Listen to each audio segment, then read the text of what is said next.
Hey guys, welcome back to another video over here on the Chinese Zodiac and Horoscopes. Today we're going to be doing a reading for you guys born in the year of the sheep. So welcome back my sheep friends, or goat if you prefer.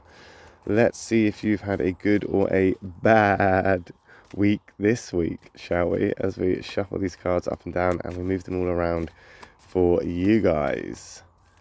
Let's see where we end up. Let's stop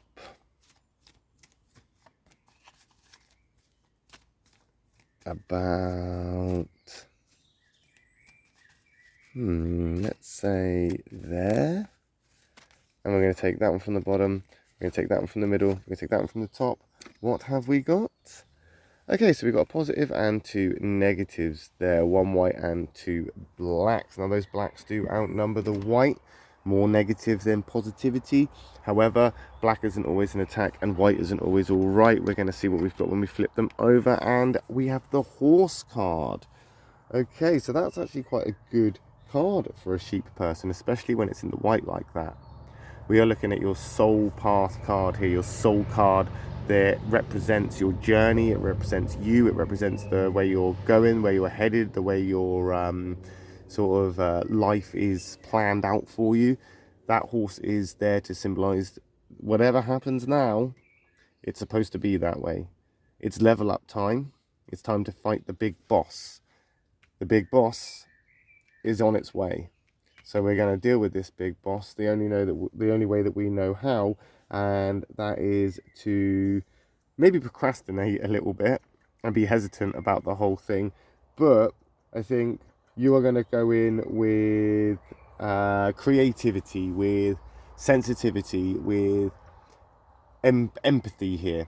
Now, these are weapons of choice that some would argue would be pointless, but they're not, because the situation that you're up against, the big bad boss that you are now having to face, it doesn't require violence, aggression or animosity. It doesn't require a standoff attitude or something like this. It doesn't require that. What it does require is for you to almost listen and be aware of it. You need to be more acknowledging it rather than attacking it. And I think once you realize the potential advantages to this, just going in with this sympathetic, understanding, more creative, alternative attitude, you'll notice how much more of a superpower and how much more effective that is with the situation moving forward than if you had just gone in all combative and almost with determination to fight or have conflict.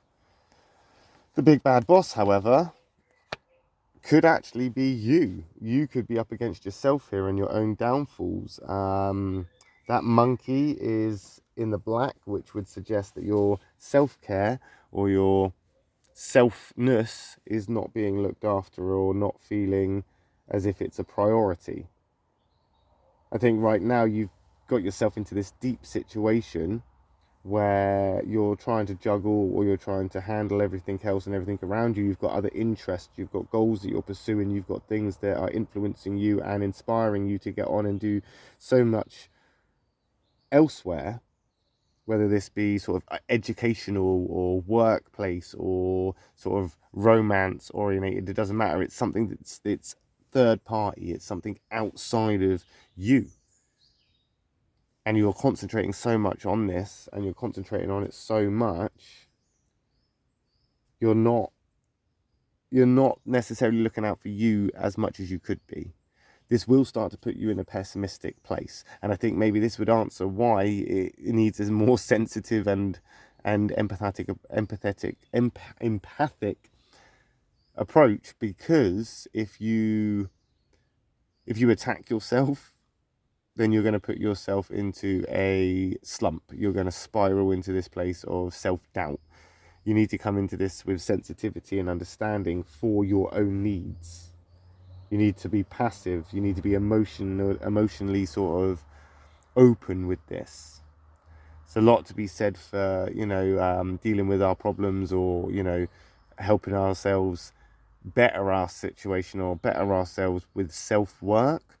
But when it actually comes to sitting down and including that self-work into our everyday routine, we can be neglectful of that. And if you're neglecting you, and you are the big bad boss here, and you're neglecting who you are, or neglecting your needs, or neglecting what would make you better or more comfortable, then we are going to find ourselves in a bit of a sticky situation. Right now, it's a case of you can do all these things around you for everybody else, and you can excel and succeed in so many different places and areas in your life. But if you're not taking care of you, all of it will be for nothing. And you will notice a spiral. You will notice when things go wrong, you're going to find somebody, you're going to look for somebody to blame. You'll want something to blame. Who do you blame when it's your fault? You'll have no other choice but to blame you. Got that snake coming in there, the black snake. Now, the snake is one of those cards which is, again, associated to emotions or intimacy. Maybe there's a relationship issue that is now suffering because of a situation or circumstances, and this could be playing on why you feel the way you do, or why you're neglecting yourself. If you're focusing so much on this romantic interest or this relationship or this intimate area of your life, if you're focusing on that so much, it may not even be for you. It may not even be something that you want to be involved in. It may not even be your problem, but you're trying to help, you're trying to deal with it, you're trying to, I don't know, be there for someone or something, be there to assist. Unfortunately, I just don't think that it's your weight to carry here. I think it's very unreasonable to put these demands on you or put them on yourself. Okay, yes, you are committed. You like to think that you have this committed, but is it benefiting you? Is there benefits here? Are you holding on to something that's not necessarily serving you? Are you holding on to something that might just be better if you were to just let it go? And if you let it go, maybe it will give you more time to focus on yourself and your mental health and your emotional well-being. Because this is what's happening here. Your emotional well-being is being punched and punched and punched again and again and again, as if it was a punch bag, but it's not. It can't take the hits again and again and again. Eventually it's going to break, and once you break, that's it. That's it. You're going to trip up and you're going to find yourself in a heartbreaking situation, a very emotional place, a very deep, dark hole. Again, it's level up time. We're facing this because you need to overcome this. If you can move on from this, if you can jump this hurdle, if you can overcome it some way with that creativity, with that sensitive sort of approach, you will learn from it, and the experience will mean that you can avoid this situation again in the future. You'll be able to avoid this again and not have to deal with it, especially with the self-care situation. Once you neglect yourself to a point where you'll have no choice but to only concentrate on you, you won't get to a place that low again, because you just won't allow yourself, because you'll learn from it and you'll be a wiser, grown person. Whereas if you avoid this, if we have to go around again and again and again and push through this cycle again and again and again, it's going to come back around. And the old saying is you reap what you sow. So what you plant here now definitely matters for your future harvest and what you'll get back in the future.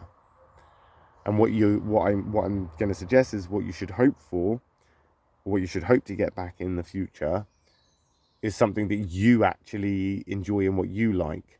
No point growing sweet corn if you don't like sweet corn, is there? You're going to find yourself very disappointed every time you go to harvest and it's the same sweet corn that you don't like. You reap what you sow. If you don't like the sweet corn, plant something you do like. And we'll see how you get on with that next time when we come back and do another reading for you guys born in the year of the sheep. My next reading will be for those born in the year of the monkey. So if you're interested in what those guys are up to, I'll see you over there next. If not, no worries. I'll just catch you in a video next time when we come back and do another reading for you. Thanks for watching. Love and peace.